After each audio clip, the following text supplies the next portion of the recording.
기독교 신앙의 두 기둥은 십자가와 부활입니다. 로마서 4장 25절의 말씀처럼 예수님은 우리가 범죄한 것 때문에 십자가에 내어줌이 되셨고 우리를 의롭다 하시기 위하여 부활하셨습니다. 하나님께서 죄인들을 위하여 행하신 이 두 가지 위대한 구원의 사건이 없었다면 기독교는 성립되지 않습니다. 동시에 저와 여러분들이 하나님께서 행하신 이 십자가와 부활이라는 두 가지 구원의 사건을 믿지 못하면 우리의 신앙도 성립되지 않습니다. 십자가와 부활이 그토록 중요합니다. 그런데 이렇게 중요한 십자가와 부활의 사건은 갑자기 일어난 즉흥적인 사건이 아닙니다. 우발적으로 일어난 사건이 아니죠. 창세전에 삼위 하나님께서 의논하시고 계획하신 구원의 경륜이고요. 구약을 통해서 내내 약속되었던 구원의 약속이고요. 그 약속을 성취하기 위해서 친히 육신을 입고 오신 예수님께서 당신의 제자들과 사랑하는 자들에게 친히 가르쳐 주셨던 말씀이기도 합니다. 그렇다면 예수님을 사랑하고 주님을 따랐고 주님의 말씀을 가르침으로 받았던 자들이 십자가의 사건이 일어났을 때 말씀하신 대로 장사된 지 사흘 만에 다시 살아나셨을 때 어떻게 반응해야 하겠습니까? 와, 정말 말씀대로 되었구나. 하나님의 약속은 신실하게 이루어지구나. 가르쳐 주신 대로 되구나. 라는 감격과 감사의 반응을 보이는 것이 정상적이지 않겠습니까? 그런데 우리가 알다시피 현실은 어떠했는지요? 아무도 예수님의 십자가를 예상하지 못했고 예수님의 부활을 믿지 못했죠. 성경을 보면서 놀라는 지점이 이런 부분들입니다. 그토록 자주 가르쳐 주셨고 말씀해 주셨고 구약 성경 내내 약속해 주셨던 내용, 아니 그리스도가 친히 제자들과 사랑하는 자들에게 가르쳐 주셨던 그 내용이 눈앞에서 일어났는데 현실적으로 사람들이 보이는 반응에 우리가 놀라게 되는 거죠. 아무도 예수님의 부활을 기대하지 못했습니다. 믿지 못했고요. 받아들이지 못했습니다. 예수님이 십자가에 달려 돌아가셨을 때 그를 따르는 제자들과 그를 사랑했던 많은 여인들은 마치 세상이 끝난 것처럼 슬퍼하고 절망했습니다. 예수님이 사흘 만에 부활하셨을 때도 제자들과 예수님을 특별하게 사랑했던 여인들이 그 사실을 믿지 못했다고요. 오늘 본문의 내용도 그렇죠. 막달라 마리아가 안식 후 첫날 예수님의 무덤을 찾았다가 예수님의 시신이 없어진 것을 발견했습니다. 어떻게 했습니까? 다른 복음서를 보면 막달라 마리아만이 아니고 예수님의 어머니 마리아 그리고 또 다른 여인들이 함께 있었다고 했죠. 아마 거기에 나사로의 누이 마리아도 있었던 것 같아요. 여하튼 말씀하신 대로 예수님이 부활하셨어요.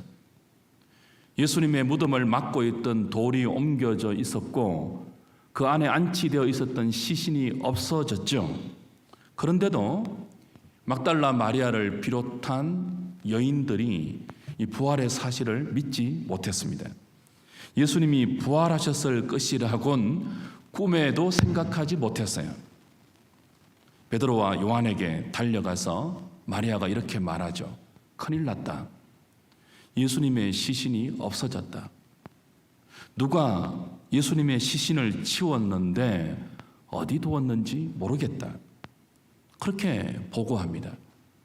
마리아의 말을 듣고 베드로와 요한이 급히 무덤으로 달려가서 그 사실을 확인하죠.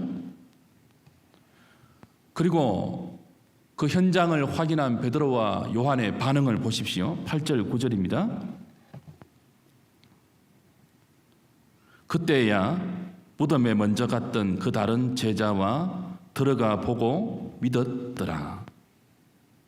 여기 베드로와 요한이 믿었다는 말은 예수님의 부활을 믿었다는 말이 아니고요, 예수님의 시신이 없어졌다는 마리아의 말을 믿었다는 뜻이에요. 그래서 괄호 열고 9절에는 뭐라고 첨가되어 있죠? 그들은 성경에 그가 죽은 자 가운데서 다시 살아나야 하리라 하신 말씀을 아직 알지 못하더라 라고 되어 있습니다. 눈으로 직접 보았잖아요. 예수님의 시신이 없어진 걸 보았잖아요. 무덤에 막힌 돌이 옮겨진 걸 보았잖아요. 그런데도 예수님의 부활을 의식하지 못하고 있고 기대하지도 못하고 있고 믿지 못하고 있습니다. 이들이 누구입니까? 예수님의 제자들입니다. 십자가와 부활의 사건을 친히 예수님께 들었던, 가르침 받았던 제자들이고요, 이 자리에 맨 처음 있었던 여인들은, 막달라 마리아를 비롯한 여인들은 그 누구보다 예수님을 사랑했던 인생들이었습니다. 그런데도 예수님의 죽음을 이해하지 못했고 예수님의 부활의 현장을 보고도 믿지 못하고 있습니다. 시신이 없어진 것을 확인한 베드로와 요한이 어떻게 했죠? 집으로 돌아갔습니다. 그리고 마리아는 11절을 보면 돌아가지 못하고 무덤 밖에 서서 이러지도 못하고 저러지도 못하고 하염없이 울고 있죠. 무덤을 떠나지 못하고 있어요. 예수님의 시신이 없어졌는데 어떻게 떠납니까? 어떻게 해야 될지는 모르겠지만 그 누구보다 예수님을 사랑했던 여인이기 때문에 그 현장을 떠나지 못하고 하염없이 울고 있죠. 예수님을 사랑하는 그녀의 마음이 오롯이 드러납니다. 그런데 여러분, 예수님의 시신이 없어진 무덤을 떠나지 못하고 그렇게 슬피 울고 있는 이 막달라 마리아의 사랑은 그리스도의 부활을 믿지 못하는 사랑이에요. 천사가 나타나서 묻습니다. 왜 우느냐? 그때 마리아의 대답이 무엇입니까? 13절이죠. 천사들이 이르되 여자여 어찌하여 우느냐? 이르되 사람들이 내 주님을 옮겨다가 어디 두었는지 내가 알지 못함이니이다. 14절 이 말을 하고 뒤로 돌이켜 예수께서 서 계신 것을 보았으나 예수인 줄은 알지 못하더라. 그 천사들의 말을 듣고도 예수님의 부활을 믿지 못하고 있고 심지어 부활하신 예수님이 직접 뒤에 서 계시는데도 그 예수님을 알아보지 못하고 있죠. 15절에 예수님께서 직접 물으십니다. 여자여 어찌하여 울고 있으며 누구를 찾느냐? 그때 마리아가 부활하신 예수님을 동산지기로 알고 이렇게 답하죠. 그가 동산지기인 줄 알고 이르되 주여 당신이 옮겼거든 어디 두었는지 내게 이르소서. 그리하면 내가 주님의 시신을 가져가겠나이다. 그토록 주님을 사랑해서 주님의 무덤을 떠나지 못하고 있는, 하염없이 슬픔으로 울고 있는 막달라 마리아인데 어찌 부활하신 주님을 알아보지 못하고 그토록 사랑하는 주님의 음성을 듣지 못하고 있을까요? 제자들, 막달라 마리아, 그와 함께 있는 여인들 모두 주님을 사랑했던 자들입니다. 지금도 사랑하고 있습니다. 그들의 사랑은 가짜가 아닙니다. 막달라 마리아, 나사로의 누이 마리아가 향유 옥합을 깨뜨려 주님의 발에, 주님의 머리에 부었던 사건을 기억하시죠? 누구보다 주님을 사랑했던 여인이에요. 예수님께 자신의 모든 것을 다 드려도 아깝지 않을 만큼 헌신하고 사랑했던 사람들이었습니다. 특별히 나사로의 누이 마리아는요, 예수님의 발밑에서 사랑하는 주님의 말씀을 그토록 귀하게 들었던 여인이죠. 누군가를 사랑하면 그 사랑하는 사람의 말을 귀하게 여기고 존중하며 아주 자세하게 듣습니다. 그 주님을 사랑했던 여인들은, 주님을 사랑했던 제자들은 주님의 말씀을 그냥 듣지 않고 귀하게 들었다고요. 그런데도 그 주님의 말씀이 이루어진 부활의 현장에서 주님의 말씀을 믿지 못하고 있습니다. 그 말씀이 성취된 현장을 보고도 그들의 사랑과 달리 그들의 믿음은 전혀 발동되지 않고 있죠. 왜 그랬을까요? 십자가와 그리스도의 부활에 관한 주님의 말씀은 이 제자들과 여인들의 기대, 그들의 경험, 그들의 한계 안에 없는 내용입니다. 인생이 기대할 수 있는 내용이 아니라고요. 인생이 한 번도 경험해 보지 못한 것이 그리스도의 십자가와 부활입니다. 예수님을 향한 제자들의 사랑과 여인들의 사랑이 아무리 특별한 사랑이라 할지라도 인생의 경험 안에 있는 사랑입니다. 아직까지는. 그들의 한계 안에 있는 사랑이에요. 자신들의 기대, 자신들의 생각 안에 있는 사랑이죠.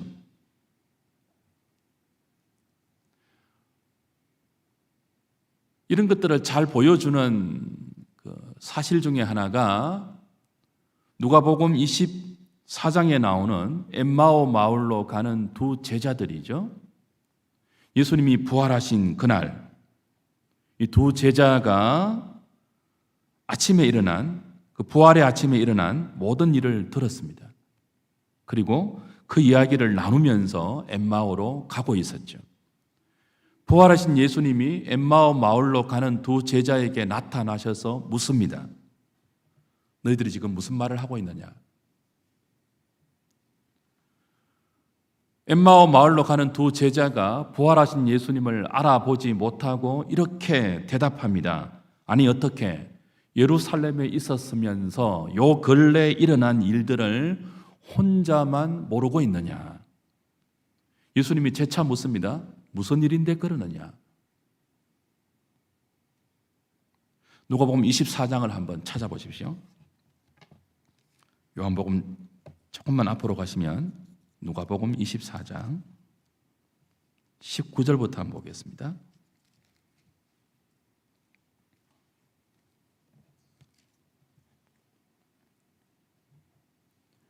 이르시되 무슨 일이냐? 이르되 나사렛 예수의 일이니 그는 하나님과 모든 백성 앞에서 말과 일에 능하신 선지자이거늘 우리 대제사장들과 관리들이 사형 판결에 넘겨주어 십자가에 못 박았느니라.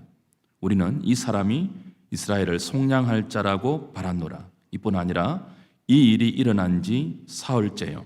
또한 우리 중에 어떤 여자들이 우리로 놀라게 하였으니 이는 그들이 새벽에 무덤에 갔다가 그의 시체는 보지 못하고 와서 그가 살아나셨다 하는 천사들의 나타남을 보았다 함이라.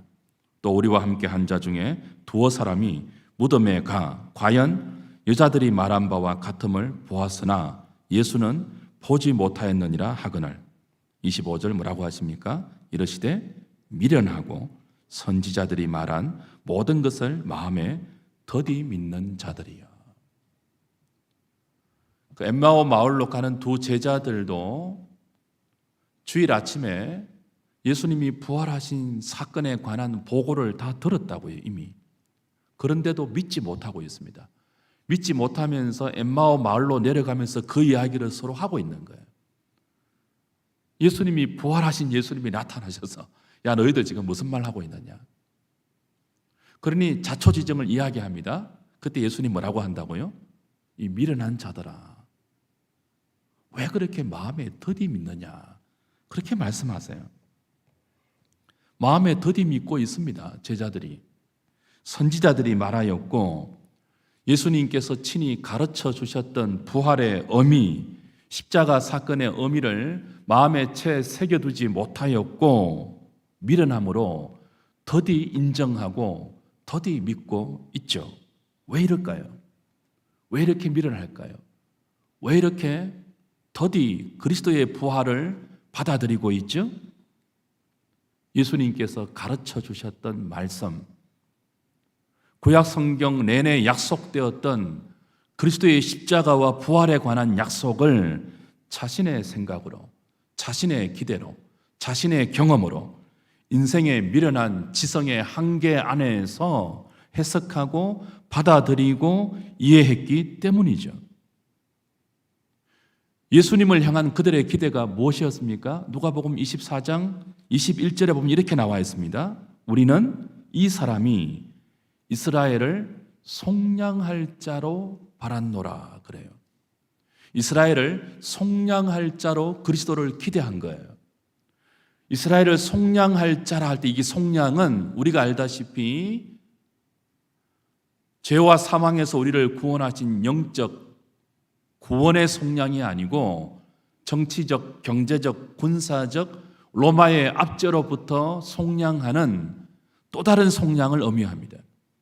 그러니까 예수님의 제자들이 예수님을 사랑하는 여인들조차 예수님의 말씀을 직접 듣고 또 가르침을 받고 구약 성경이 내내 약속했던 그리스도에 관한 그 수많은 약속들을 어떤 기대로 받아들였던 거죠?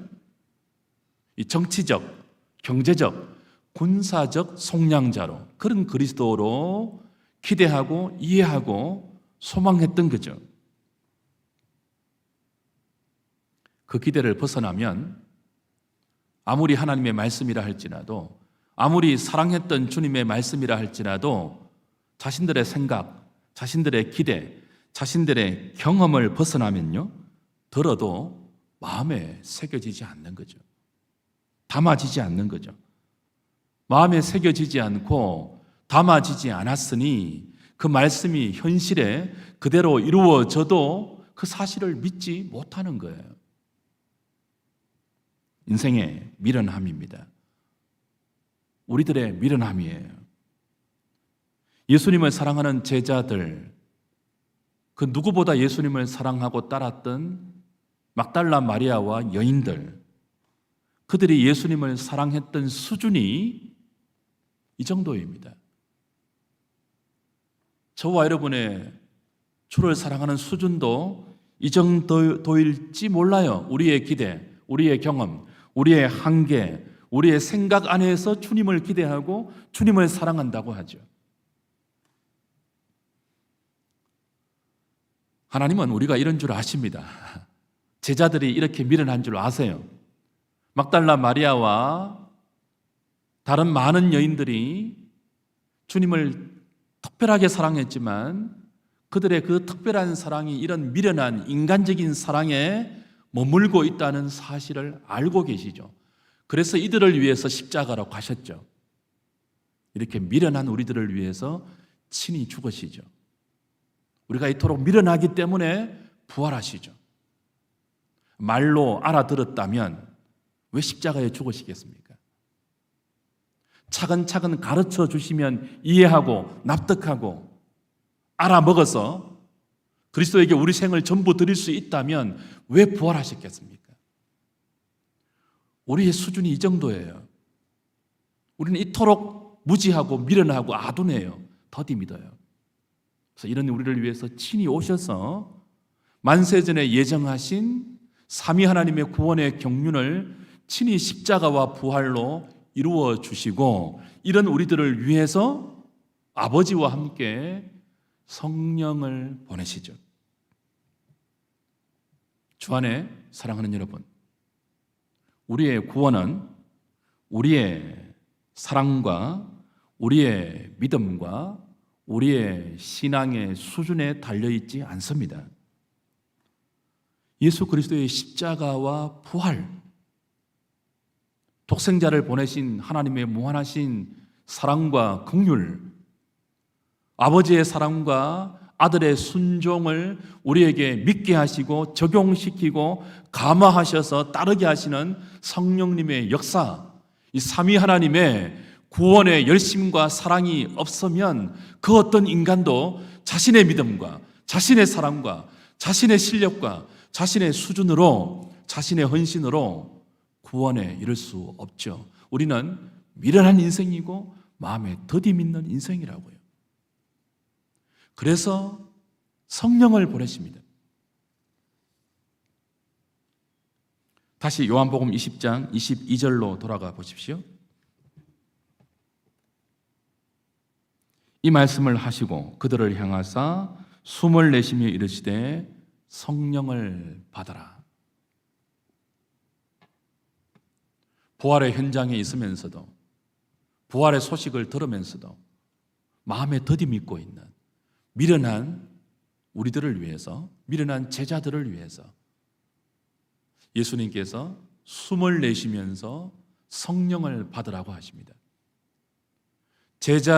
예수님의 제자들인 것이 발각될까 두려워서 문을 꼭꼭 걸어 잠그고 두려움에 빠져 있는 그들을 향하사 예수님께서 평안할지어다, 샬롬을 이야기하시고, 그 샬롬이 그들의 평안이 될 수 있도록 숨을 내쉬면서 성령을 받으라 그러시죠.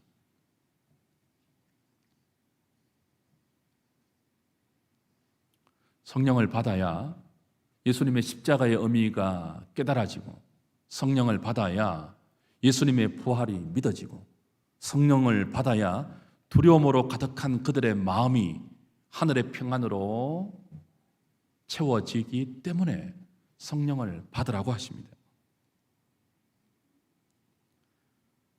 성령을 받아야 예수님의 십자가가 나의 십자가가 되고요, 성령을 받아야 예수님의 부활이 나의 부활이 됩니다. 그래서 숨을 내쉬면서 성령을 받으라고 하시는데, 여기 숨을 내쉰다 할 때 단어가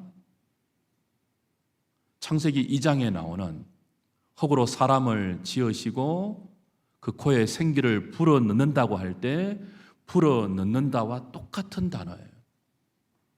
에스겔서 37장에 마른 뼈가 널브러진 골짜기에 생기의 바람이 불어올 때 그 마른 뼈들이 살아나고 군대가 되죠.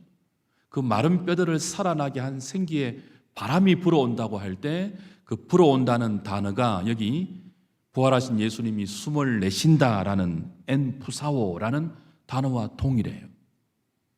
그러니까 성령을 받으라고 하실 때 이 성령을 받는다는 의미는 하나님의 창조 행위를 연상시키는 거죠.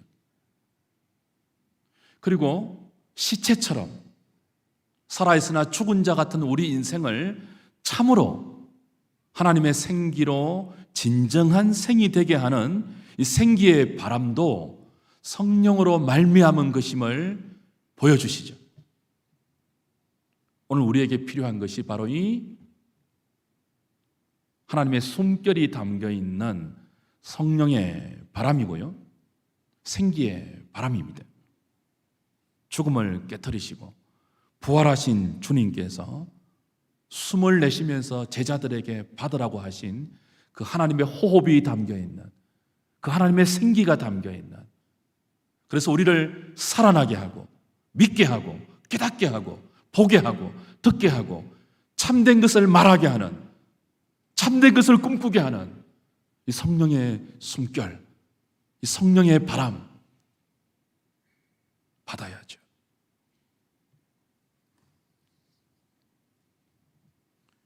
이 성령의 숨결에는 전능하신 하나님의 생명이 있기 때문에 극복하지 못할 두려움이 없습니다. 이 성령을 받을 때 두려움으로 가득한 우리 인생에 하늘의 평안이 비로소 허락되죠. 성령을 받아야 사랑할 수 있습니다.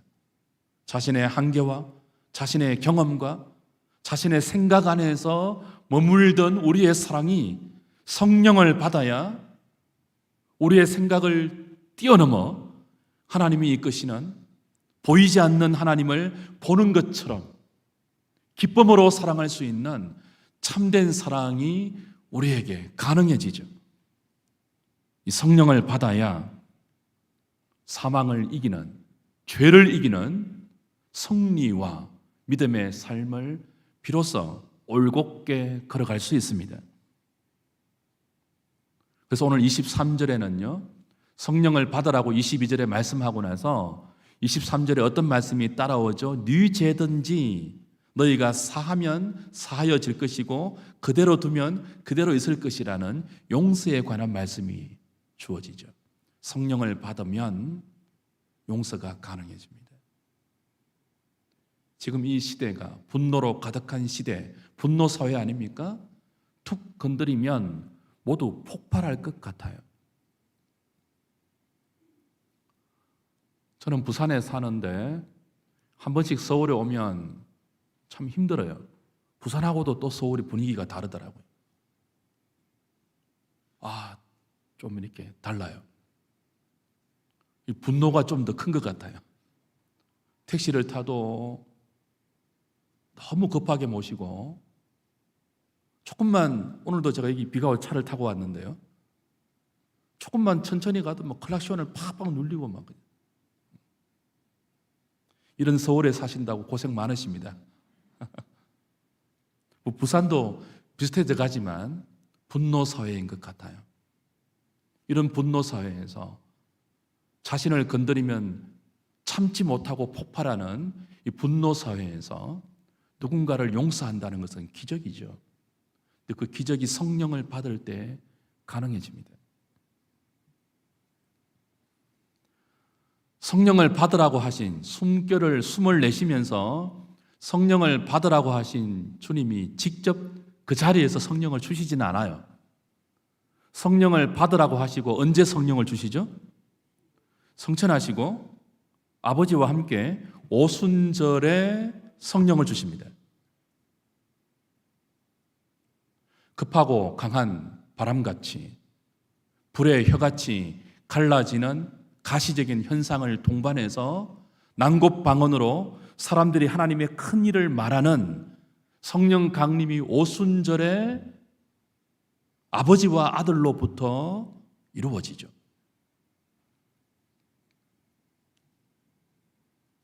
그때 임한 성령은 흙으로 사람을 지으시고 그 코에 생기를 불어넣으신 하나님의 창조 사역과 똑같은 숨결이었습니다. 급하고 강한 바람같이, 하나님의 숨결이라고 할 때 그 숨결이 바람과도 같은 단어이거든요. 에스겔 골짜기에 불어왔던 생기의 바람처럼 오순절에 숨을 내쉬면서 성령을 받으라 하신 그리스도가 아버지와 함께 성령을 보내셨죠. 그 성령을 받은 제자들이 어떻게 변했습니까? 다 믿게 되었죠. 십자가를 이해하지 못하고 주님을 부인했던 베드로, 뿔뿔이 도망쳐 숨어서 두려움 가운데 문을 걸어 잠그고 있던 이 제자들이 성령을 받고 그리스도의 증인이 됩니다. 예수님을 사랑한다고 하면서 미련하고 더디 믿는 우리 인간적인 사랑의 수준에 머물러 있던 여인들과 제자들이 마음을 다하고 뜻을 다하고 힘을 다하고 목숨을 다하여 주님을 사랑하는 사랑의 삶을 이때부터 살아내게 됩니다.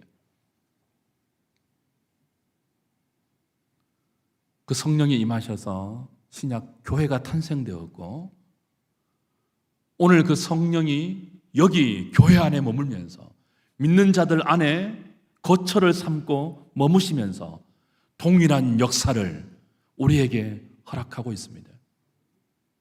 주 안에 사랑하는 여러분, 오순절에 임한 급하고 강한 바람처럼 임한 불의 혀같이 갈라지는 그런 가시적인 현상으로 임한 이 오순절 성령 강림은 반복되지 않아요. 구속사의 성취거든요. 구속사는 우리의 구원을 위해서 삼위 하나님께서 하신 영단번의 사건을 의미합니다. 예수님의 성육신이 두 번 될 수 없잖아요. 예수님의 십자가가 두 번 될 수 없죠. 예수님의 부활이 두 번 일어날 수 없잖아요. 완전한 구원의 사건이니까 동일해요. 예수님의 성천도 단 한 번이고요, 성령 강림도 단 한 번이에요. 구속사의 성취이기 때문에 그렇습니다. 다시는 오순절에 임한 급하고 강한 바람처럼 불의 혀같이 갈라지는 것처럼 난곡방언으로 포린 랭귀지죠, 실질적인 왜곡을 하고요, 바벨탑에서 흩어졌던 이 인간의 언어가 성령의 강림으로 다시 회복되고 그 언어로 하나님의 큰 일을 말하는 이 사건은 구속사의 성취이기 때문에 역사 가운데 다시 두 번 반복되지 않습니다. 십자가가 반복되지 않듯이, 부활이 반복되지 않듯이 성령 강림도 반복되지 않지만, 그러나 그때 임한 성령이 오늘 어디에 계신다고요? 믿는 자 안에 계시면서 주의 몸된 교회 안에 거하시면서 동일한 하나님의 구원의 역사를 우리에게 이루어 가고 계시죠. 어떻게 이루어 가실까요? 디모데후서 3장 16절 17절을 보면 모든 성경은 하나님의 무엇으로 되었다고요? 감동으로 되었다라고 할 때 이 감동이 NIV 성경에서는요, 하나님의 숨결이라고 번역했고 ESV 영어 성경 버전에서는 하나님의 호흡, 그렇게 번역했습니다. 그러니까 모든 성경이 하나님의 감동으로 되어서 교훈과 책망과 바르게 함과 의로 교육하기에 유익해서 우리로 하여금 하나님의 사람으로 온전하게 하고 모든 선한 일을 행하는 일을 갖추게 하게 하죠. 이 성경이 하나님의 숨결로 되어 있다고요. 숨결로 주어진 거예요. 에스겔의 그 골짜기에 불어왔던 그 생기의 바람처럼 성령의 바람으로, 하나님의 호흡으로, 하나님의 숨결로 숨을 내쉬면서 성령을 받으라 하신 그 그리스도의 숨결로 이루어진 것이 계시의 말씀인 성경 66권이에요. 그러므로 성령을 받으라고 하셨기 때문에 우리가 성령을 받아야 한다고 하면서 오순절과 똑같은 어떤 가시적인 체험과 영적인 현상을 기대하면서 은사주의로 가는 것은 지극히 무지한 기대와 어리석은 믿음이죠. 다시는 반복되지 않는 구속사의 성취를 나에게 비슷한 영적인 체험으로 기대한다는 것은 영적 무지이죠. 지금 우리가 성령을 받고 그 성령 안에서 살아가기 위해서 기대해야 될 것이 무엇입니까? 하나님의 숨결로 우리에게 친히 주신 이 말씀을 깨닫게 하는 성령님의 조명하심, 역사하심, 감동하심, 인도하심, 설득하심, 가르쳐 주심이죠. 오늘 이 시대에, 신약 시대에 주의 성령께서 역사하시는 방법은요, 말씀을 떠나서는 절대로 역사하지 않습니다. 그리스도의 말씀을 떠나서는 성령이 혼자 독자적으로 역사하지 않습니다. 그건 다 가짜예요.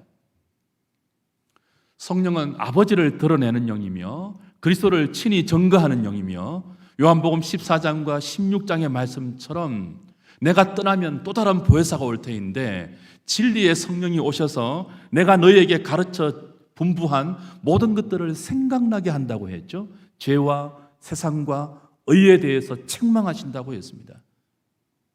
성령께서 우리에게 그리스도의 말씀을 친히 깨닫게 하시고 이해하게 하시고 받아들이게 하시고 가슴에 새기게 하시고 믿게 하시고 따르게 하고 의지하게 하시죠.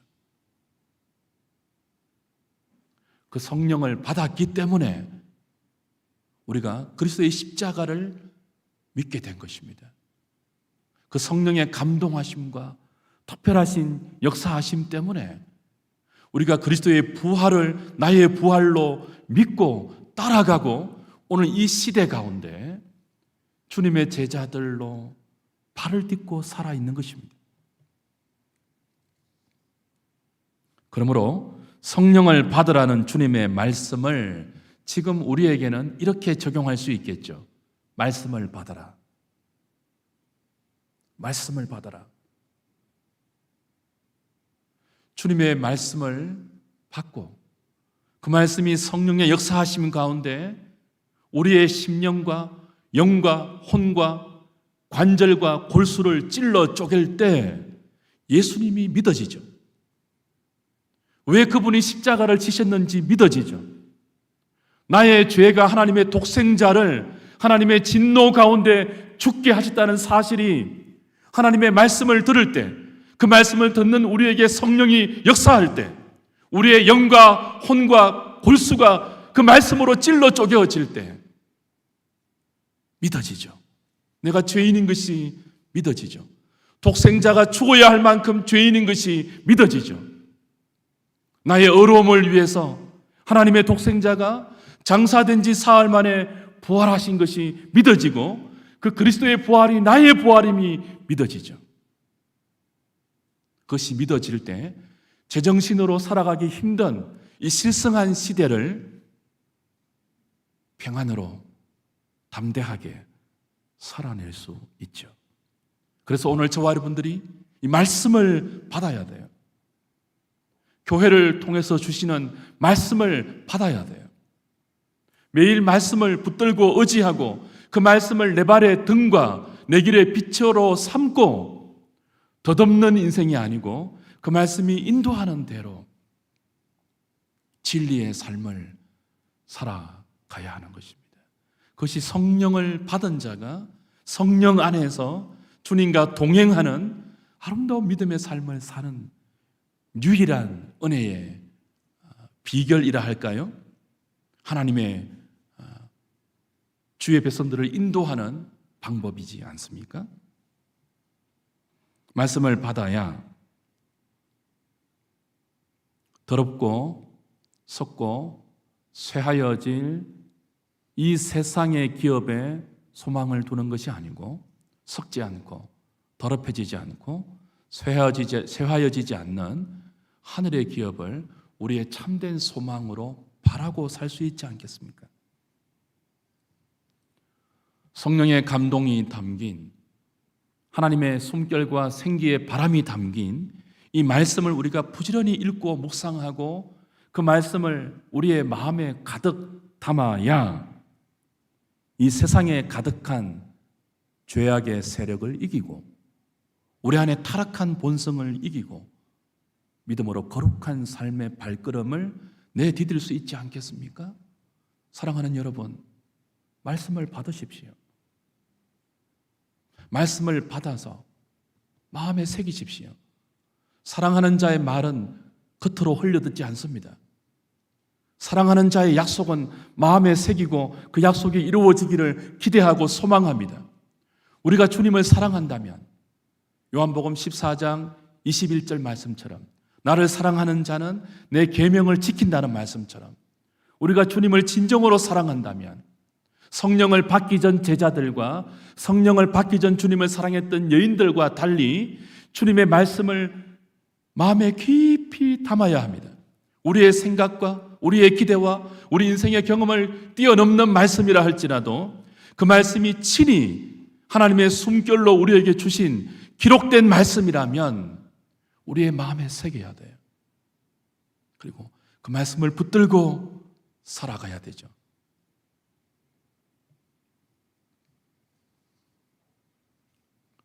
오늘 이 말씀을 받는 저와 여러분들이 이 말씀대로 내 눈을 열어서 주의 법에 기이한 것을 보게 해달라는 기도와 더불어서 부지런히 말씀을 읽고 말씀을 듣고 말씀을 묵상하고 그 말씀에 순종할 수 있는 성령님의 은혜를 달라고 간구하시기 바랍니다.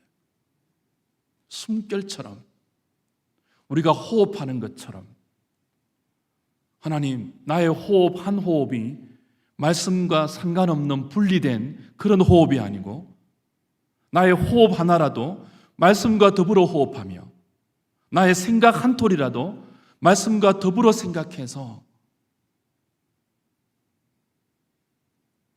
코로나19의 이 위급하고 특별한 하나님의 교훈이 담겨있는 이 시대를 주의 뜻을 분별하며 살아갈 수 있는 거룩한 성도 되게 해달라고 기도할 수 있기를 바랍니다.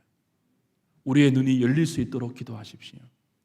우리의 귀가 열리도록, 우리의 마음이 열리도록, 우리의 입이 열려서 이 말씀에 계시된 내용을 읽고 듣고 새길 뿐 아니고 전할 수 있는 온갖 두려움과 불안과 근심과 염려에 빠져있는 인생들에게 그리스도가 두려워 떨고 있는 제자들에게 평안하라 말씀하신 것처럼 말씀을 받은 저와 여러분들이 그 말씀을 통해서 성령과 함께 있는 저와 여러분들이 이 시대를 향하여 평안의 복음을 전해줄 수 있는 주의 백성들 또 저와 여러분 될 수 있기를 우리 주님의 이름으로 축복합니다. 기도하시겠습니다. 하나님 감사합니다. 두려움에 떨었던 제자들에게 평안을 전하시며 성령을 받으라 하신 주님, 주님을 사랑한다 하면서도 우리의 생각과 우리의 기대와 우리 인생의 범위와 한계 안에서 사랑하여 십자가와 부활을 믿지 못했던 여인들에게 성령을 받으라 하셨던 주님, 아버지와 함께 오순절에 성령을 보내셔서 믿게 하시고 깨닫게 하시고 마음에 새기게 하시고 더디 믿는 우리에게 온 마음을 다하여 주님을 사랑하게 하신 것을 감사합니다. 내 말이 너희 안에 거하고 너희가 내 안에 거하면 모든 것들을 구하라. 그러면 이루리라 말씀하신 주님의 약속대로 이제 우리가 이 하나님의 숨결이 담겨있고 하나님의 호흡이 담겨있고 생기의 바람이 담겨있는 이 말씀을 우리의 마음에 새기고 간직하여서 주님과 더불어 말씀과 더불어 이 험한 시대, 이 죄악이 관영한 시대를 평안의 사람으로 승리의 사람으로 믿음의 사람으로 살아낼 수 있는 그런 은혜를 더하여 주시옵소서. 예수님의 이름으로 기도합니다. 아멘.